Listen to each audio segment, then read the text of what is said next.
Comparação entre a Bíblia Católica e a Marcionita. Olá a todos, este é o canal Cristão Marcionita.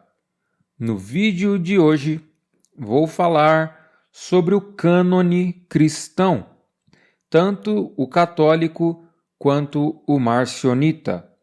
Um cânone, no contexto religioso, pode significar, segundo o dicionário online de português, abre aspas, a reunião de certos livros específicos cujo teor pode ser considerado de orientação divina, fecha aspas. O cânone é, portanto, o conjunto de livros utilizados por determinado grupo religioso como base de sua fé, porque são divinamente inspirados. O cânone cristão geralmente é chamado de a Palavra de Deus. Em Laodicenses, Efésios 6,17, o apóstolo escreve, abre aspas, usem o capacete da salvação e a espada do Espírito, que é a palavra de Deus. Fecha aspas.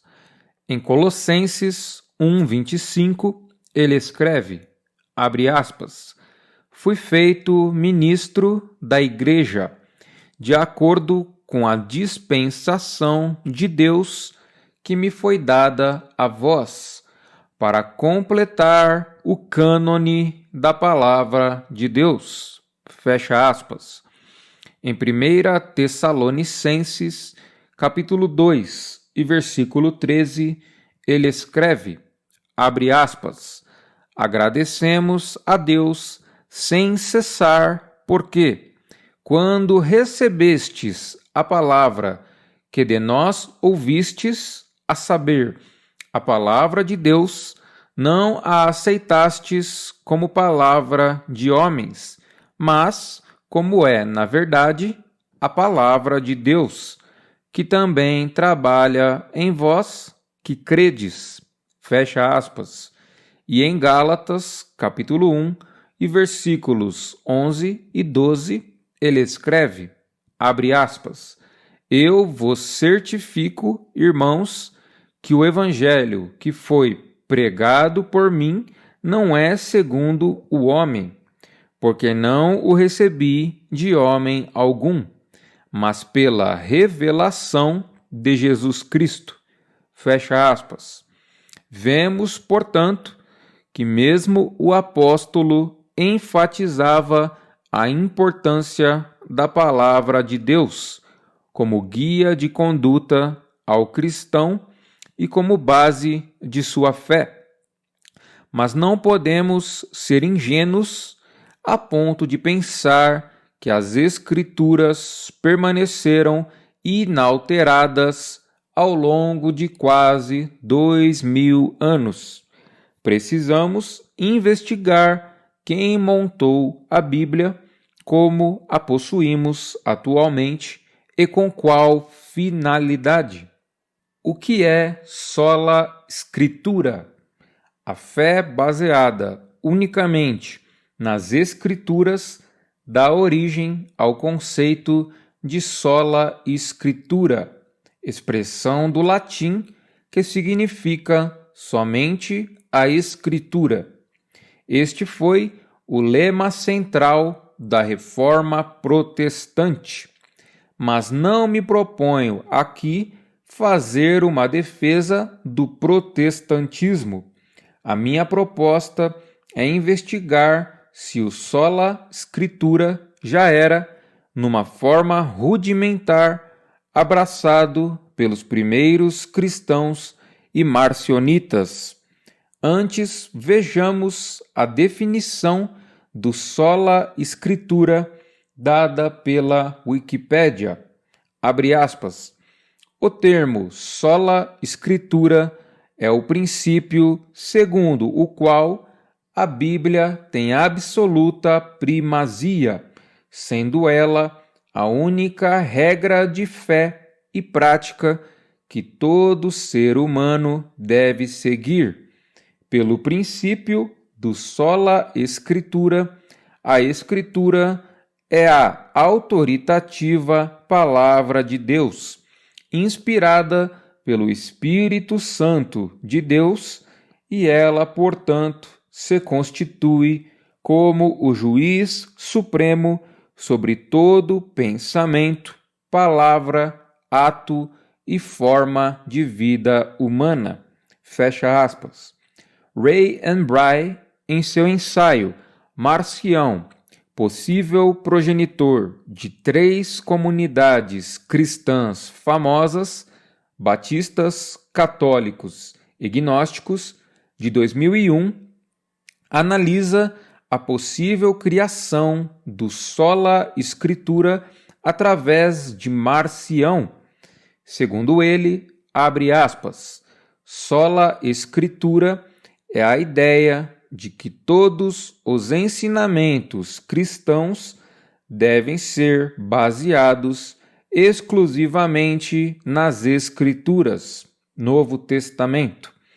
Ideias como a tradição da Igreja, a regra de fé e a sucessão apostólica foram introduzidas para minar a insistência de Marcião na sola Escritura. Essas formulações ajudaram a cristalizar o conceito de ortodoxia ou catolicismo. Marcião era um homem que determinava tudo pelo cânone. Ele não confiou em visitas secretas ou documentos misteriosos para validar seus ensinamentos. Ele confiou apenas na mensagem clara do Evangelho e nas epístolas de Paulo. O caráter semelhante das igrejas marcionita e batista é mais notável. Ambas eram simples, orientadas para o Novo Testamento, não estabelecidas, não sacerdotais, não sacramentais, evangelísticas, fiéis à sola Escritura, devotadas a Jesus. Antes do reavivamento da teologia de Paulo por Marcião, o cristianismo era muito identificado com o judaísmo. Naquela época, a Bíblia cristã era apenas o Antigo Testamento. Depois que Marcião publicou abertamente o primeiro Novo Testamento em Roma, em 116 depois de Cristo, surgiram 4 grandes divisões no cristianismo. Esses grupos foram denominados gnósticos, católicos, judaico-cristãos e marcionitas. Fecha aspas. 2 coisas não podemos negar. A primeira é que Marcião foi o autor do primeiro cânon do Novo Testamento e que a sua publicação impactou as assembleias judaicas e cristãs da época. A segunda é que Marcião atribuía grande importância aos textos contidos em seu cânone, a saber, o Evangelion e o Apostolicon, de tal modo que é provável que ele realmente tenha determinado tudo pelo cânone. Como surgiu o cânone de Marcião? A data de publicação do cânone de Marcião não é consenso entre os pesquisadores. Alguns dirão que foi no ano 116, outros que foi entre o ano 130 e 140, e outros ainda que foi entre o ano 142 e 144.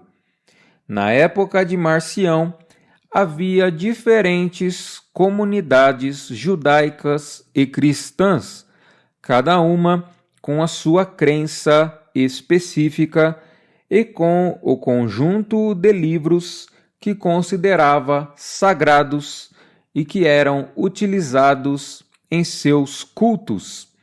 É provável que versões rudimentares dos evangelhos chamados canônicos e das epístolas apostólicas já circulassem à época.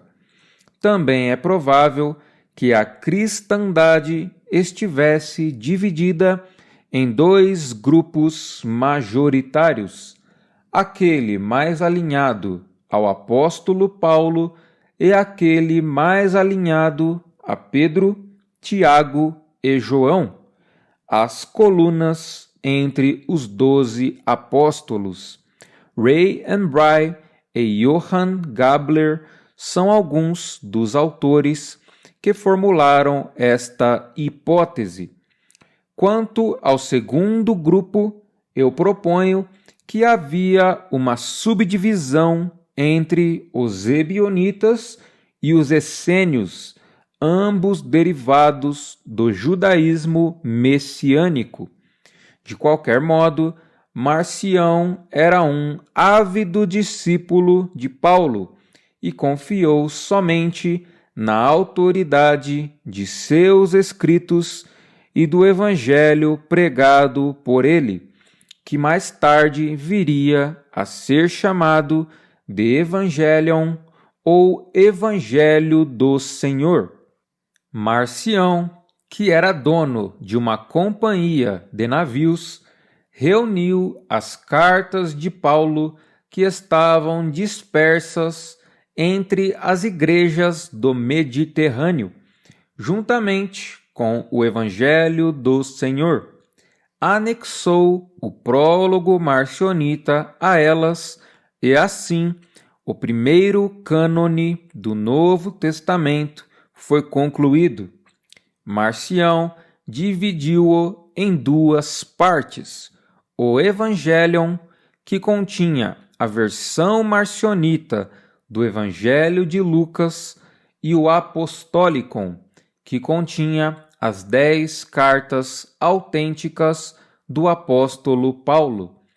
Ele publicou-o na primeira metade do século II e evangelizou todas as nações do mundo conhecido àquela época.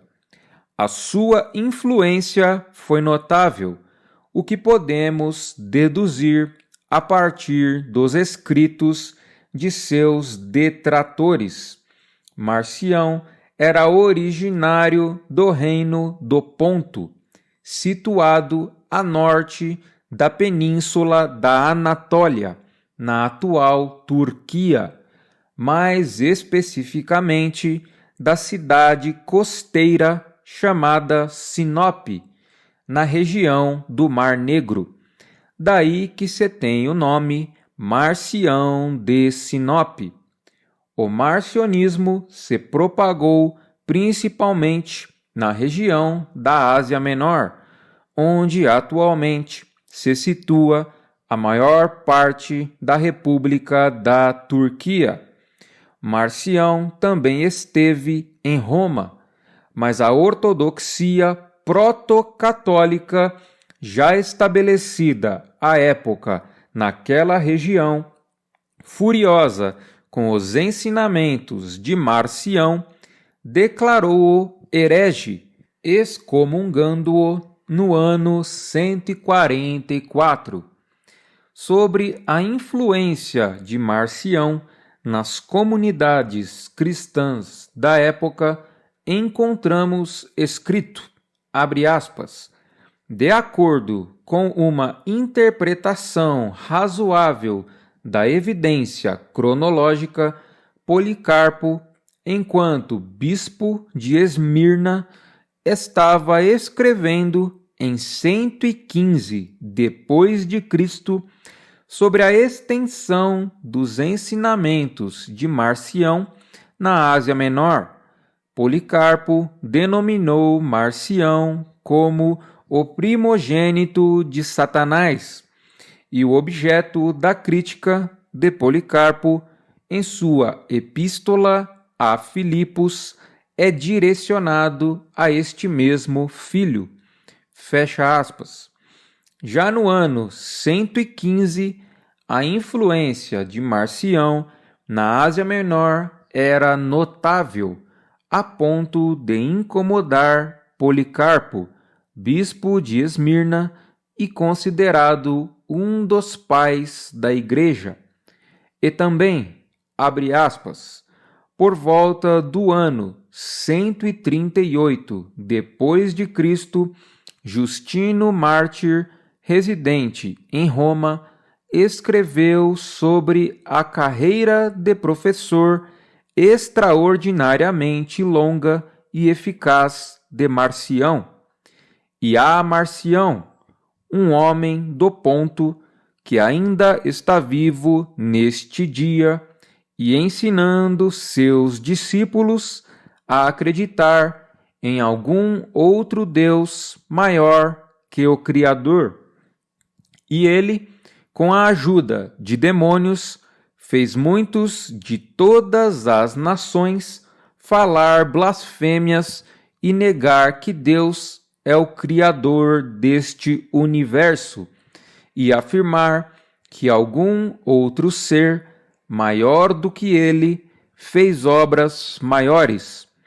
Todos os que aceitam essas opiniões desses homens são, como dissemos antes, chamados de cristãos. Fecha aspas. Ray Bry comenta, abre aspas, uma das coisas mais surpreendentes na crítica desfavorável de Justino sobre Marcião é o surpreendente aparecimento da palavra cristãos como um título comumente usado para descrever os membros das igrejas marcionitas. Em 138 depois de Cristo, os marcionitas podiam ser encontrados em todas as nações. Aqueles crentes ortodoxos que eram mais aliados da Eclésia Romana, já nessa época ostentavam orgulhosamente o título de católicos. Ainda hoje existe alguma bifurcação entre as palavras católico e cristão. Fecha aspas. Eu acrescento a observação de que Marcião, no ano 138, era retratado como um líder do movimento cristão. Testamentum, o cânon de Marcião. Marcião foi o autor do primeiro cânone do Novo Testamento, e há relatos de que ele o chamava de Testamentum. Para ele, foi necessário reunir e publicar a lista de escritos cristãos que considerava autênticos, isto é, que tinham por base a doutrina de Jesus Cristo. Segundo a Wikipédia, abre aspas, Marcião de Sinope, um bispo da Ásia Menor que viajou para Roma e foi mais tarde excomungado por suas visões, foi o primeiro a propor uma lista única, exclusiva e definitiva de escrituras cristãs, compiladas entre 130 e 140. Inácio de Antioquia fez referência a escrituras cristãs antes de Marcião, em seus textos contra as heresias dos judaizantes e dos cetistas, mas ele não define uma lista de livros canônicos. Em seu livro Origem do Novo Testamento, Adolf von Harnack defendeu que Marcião percebia a igreja de sua época como sendo principalmente uma igreja do Antigo Testamento, ou seja, que segue o testamento do Deus Criador, sem um cânone do Novo Testamento firmemente estabelecido, e que a igreja formulou gradualmente seu cânone em resposta ao desafio proposto por Marcião. Para suportar sua doutrina, Marcião estabeleceu um grupo definido de livros que ele considerava plenamente autoritativos, descartando todos os demais. Entre eles estavam 10 das epístolas paulinas, sem as epístolas pastorais e o Evangelho de Lucas. O Evangelho de Marcião, chamado simplesmente de Evangelho do Senhor, diferia do Evangelho de Lucas por não conter nenhuma passagem que ligasse Jesus ao Antigo Testamento. Marcião batizou a sua coleção de epístolas de Apostolicon, e elas também eram diferentes das versões posteriormente aceitas pelos cristãos. Segundo Everett Ferguson, Wolfram Kinzig sugere que era Marcião que usualmente chamava sua Bíblia de Testamentum. Robert M. Price defende que as evidências de que os primeiros pais da Igreja, como Clemente, Inácio e Policarpo, conheciam as epístolas paulinas é pouco clara, e conclui que foi Marcião a primeira pessoa a colecionar os textos de Paulo nas diversas igrejas e a tratar as epístolas paulinas como um conjunto. Fecha aspas. Vejam que nem mesmo a Wikipédia nega que Marcião foi o autor do primeiro cânone do Novo Testamento. Alguns irão minimizar a importância de Marcião, alegando que o seu cânone apenas obrigou a Igreja Católica a desenvolver o seu próprio, como se fosse uma espécie de refutação ao cânone marcionita. Mas por que não tornam as coisas claras, dizendo que a Igreja Católica desenvolveu o seu cânone a partir de uma adulteração do cânone marcionita? Afinal, este é mais antigo e, portanto, merece ser chamado de o original. Outros dirão que Marcião mutilou o Evangelho de Lucas e as cartas de Paulo para que supostamente se adequassem à sua doutrina, o que considero outra falácia. Uma vez que o cânone marcionita é o mais antigo, é mais provável que o editor católico tenha acrescentado camadas textuais ao original, o que significa que é mais provável uma interpolação católica do que uma mutilação marcionita. Sobre a controvérsia entre os marcionitas e católicos e sobre o cânon marcionita, o Dr. Carol Bierbauer escreve em seu ensaio intitulado Antíteses, abre aspas, enquanto os bispos ortodoxos em Roma não tinham nenhum cânone do Novo Testamento, Para apoiar seus pontos de vista, o evangelista Marcião compilou o primeiro cânone do Novo Testamento, por volta de 142 e 144 depois de Cristo. Ele continha apenas um evangelho, chamado o Evangelho do Senhor, e os então escritos conhecidos de Paulo. Estes eram Romanos, 1ª e 2ª Coríntios, Gálatas, Efésios, chamado Laodicenses, Filipenses, Colossenses, 1ª Tessalonicenses e Filemon.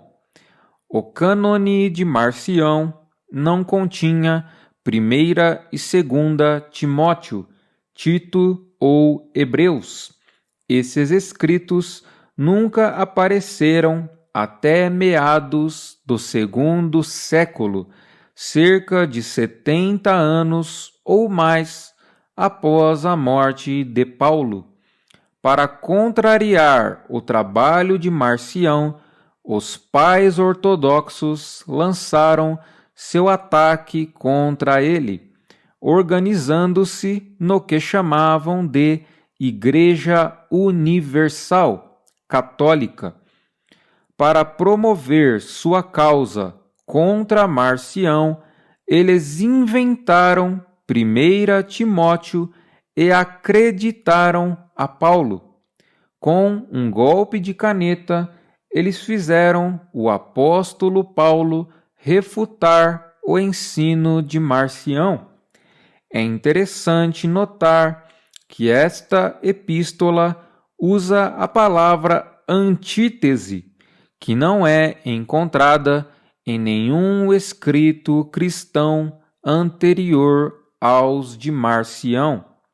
Encontramos em 1ª Timóteo: Ó Timóteo, guarde o que está confiado à sua confiança, evitando tagarelices profanas e vãs, e contradições, antíteses, do que é falsamente chamado de conhecimento.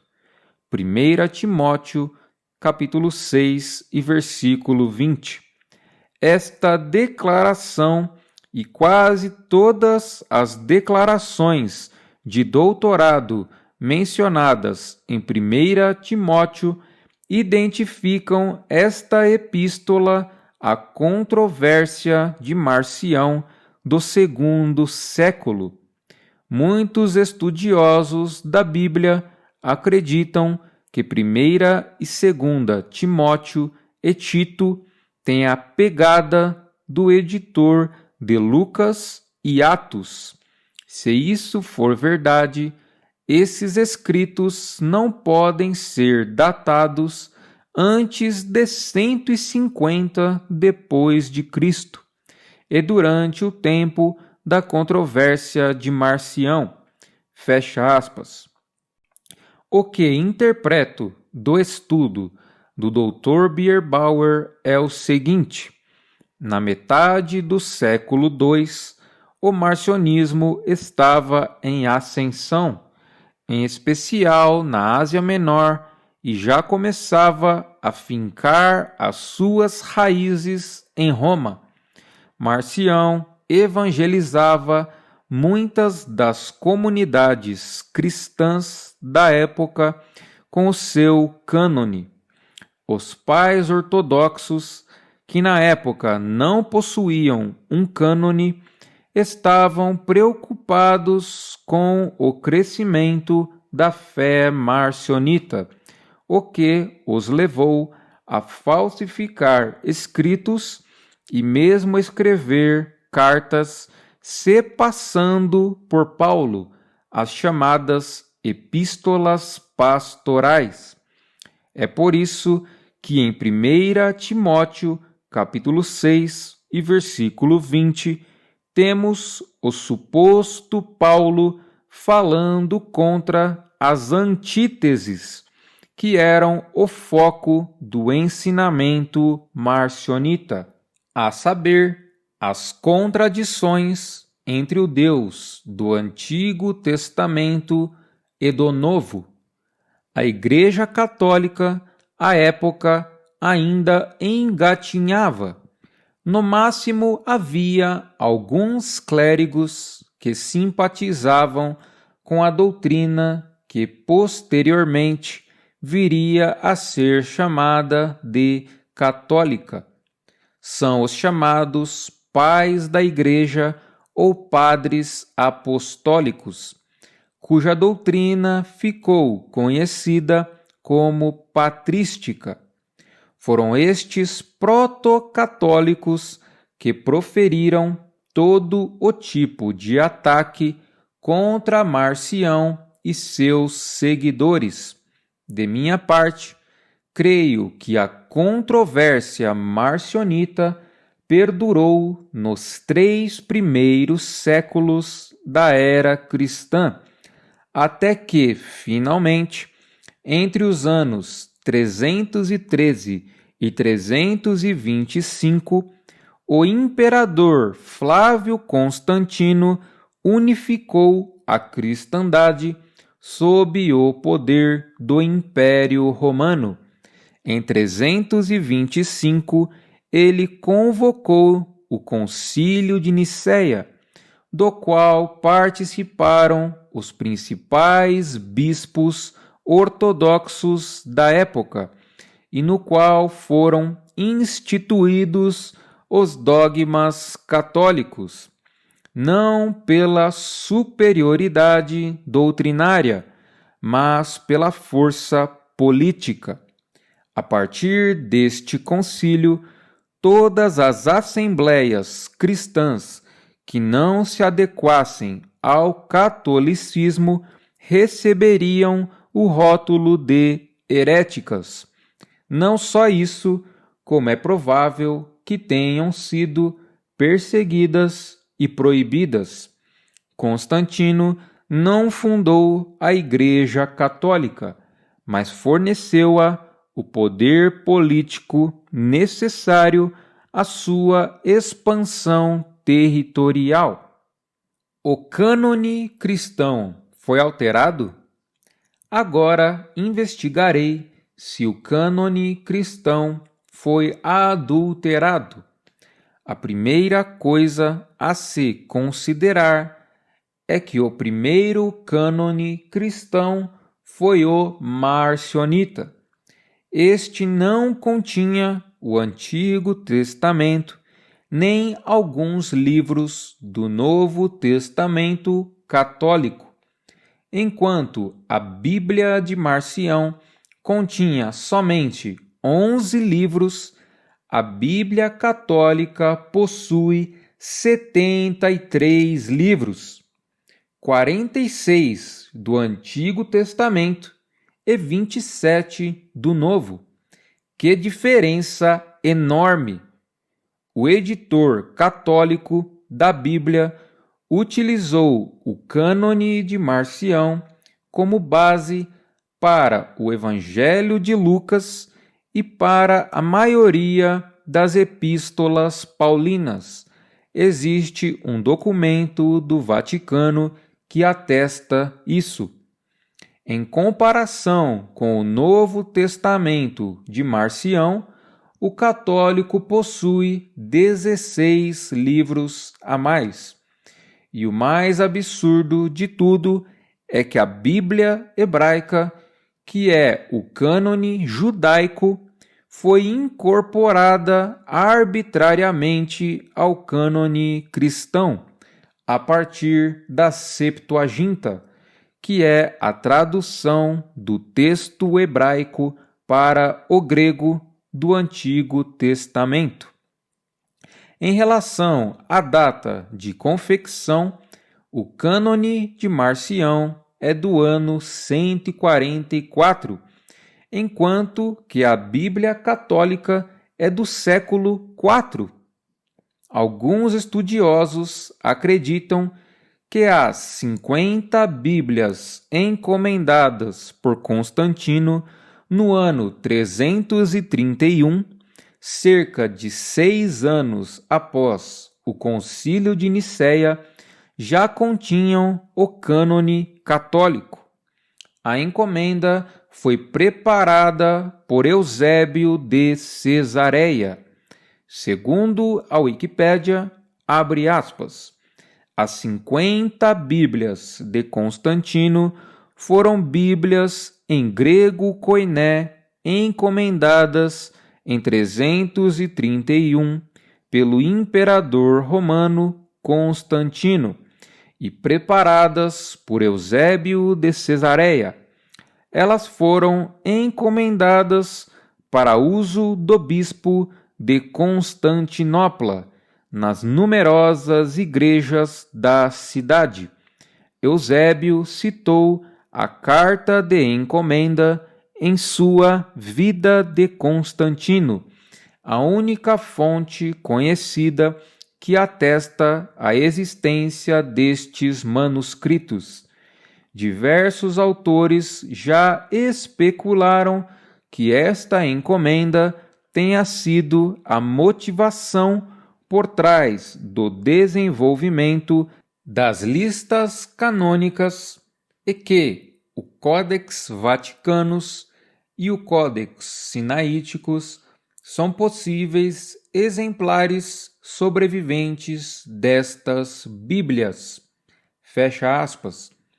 Eusébio escreveu, abre aspas, creio ser expediente instruir vossa prudência a encomendar 50 cópias das Sagradas Escrituras, da necessidade e do uso das quais sabes da necessidade para a instrução da Igreja, a serem escritas em pergaminho preparado, de forma legível e em uma forma conveniente e portátil, por escribas profissionais com muita prática em sua arte.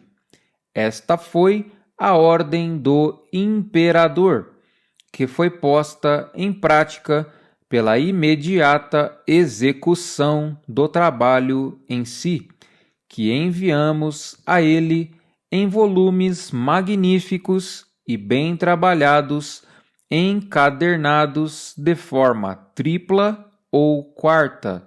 Fecha aspas. Ora, será que descobrimos a origem da Bíblia católica? Teria sido Eusébio de Cesareia o seu autor? Teria ela sido patrocinada pelo imperador Constantino? O bispo Atanásio de Alexandria também tinha conhecimento do cânone católico. Segundo a Wikipédia, abre aspas, Atanásio de Alexandria fez referência a outra encomenda de manuscritos bíblicos. Enviei-lhe volumes contendo as Sagradas Escrituras, que ele havia encomendado a mim. É possível que Atanásio tenha recebido este pedido entre 337 e 339. Fecha aspas. Uma das teorias acerca das 50 Bíblias de Constantino é esta, abre aspas, Constantin von Tischendorf, descobridor do Codex Sinaíticus, acreditava que ele e o Codex Vaticanus eram exemplares destas 50 Bíblias preparadas por Eusébio em Cesareia Marítima. Segundo ele, os dois códices foram escritos com 3 vaticanos ou 4 sinaíticos, colunas por página, a interpretação que ele propôs para o texto de Eusébio. Esta hipótese recebeu o apoio de Pierre Batfall. Fecha aspas.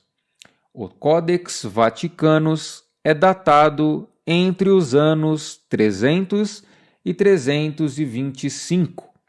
O Codex Sinaiticus é datado entre os anos 330 e 360.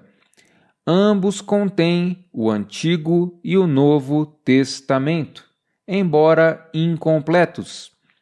O fato é que o cânone católico só foi efetivamente instituído no Concílio de Cartago, cidade no norte da África, do ano 397. Segundo a Wikipédia, abre aspas, o Concílio de Cartago, chamado de terceiro por Deinziger, em 28 de agosto de 397, publicou um cânone da Bíblia, citado como Gênesis, Êxodo, Levítico, Números, Deuteronômio, Josué, Juízes, Rute, 4 livros de Reis, 2 livros de Crônicas, Jó, Salmos de Davi, 5 livros de Salomão, 12 livros de profetas, Isaías, Jeremias, Daniel, Ezequiel, Tobias, Judite, Ester, 2 livros de Esdras, 2 livros de Macabeus. No Novo Testamento, 4 evangelhos, 1 livro de Atos dos Apóstolos, 13 cartas paulinas, 1 carta para os Hebreus, 2 de Pedro, 3 de João, 1 de Tiago, 1 de Judas e o Apocalipse de João. Fecha aspas. Outro concílio foi realizado em Cartago no ano 419 e que reafirmou o cânone bíblico. Nele foi decretado, abre aspas, parece-nos bom que, fora das escrituras canônicas, nada deva ser lido na Igreja sob o nome Divinas Escrituras. Isto se fará saber também ao nosso santo irmão e sacerdote Bonifácio, bispo da cidade de Roma, ou a outros bispos daquela região, para que este cânone seja confirmado, pois foi isto que recebemos dos padres como lícito para ler na igreja. Fecha aspas. Ora, nenhuma pista da Bíblia Católica antes do século IV.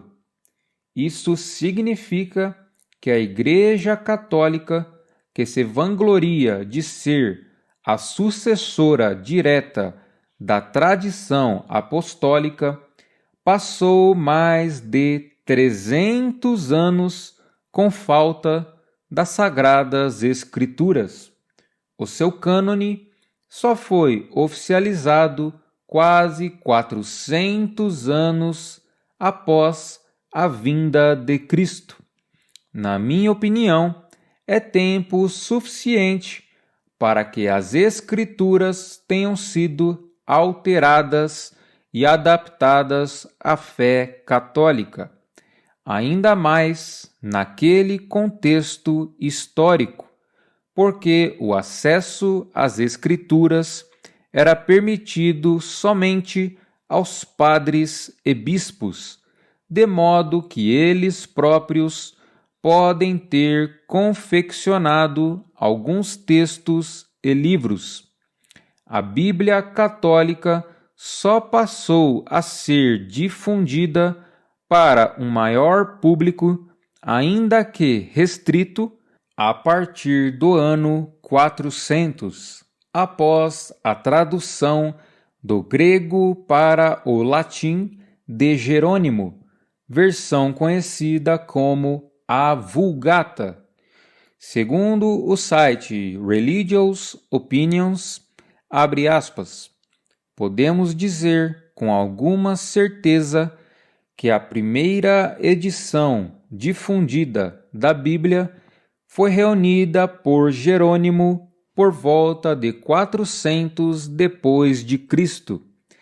Este manuscrito incluiu todos os 39 livros do Antigo Testamento e os 27 livros do Novo Testamento na mesma língua, latim. Esta edição da Bíblia é comumente referida como a Vulgata. Jerônimo não foi o primeiro a selecionar todos os 66 livros que conhecemos hoje como a Bíblia. Ele foi o primeiro a traduzir e compilar tudo em um único volume. Fecha aspas. Após tantas interferências dos padres apostólicos e mesmo de autoridades políticas, a Bíblia Católica chegou ao seu formato final. É certo que a maioria dos livros neotestamentários foram escritos no primeiro século, mas quem conferiu-lhes o rótulo de sagrados? Quem decidiu que eram parte da palavra de Deus?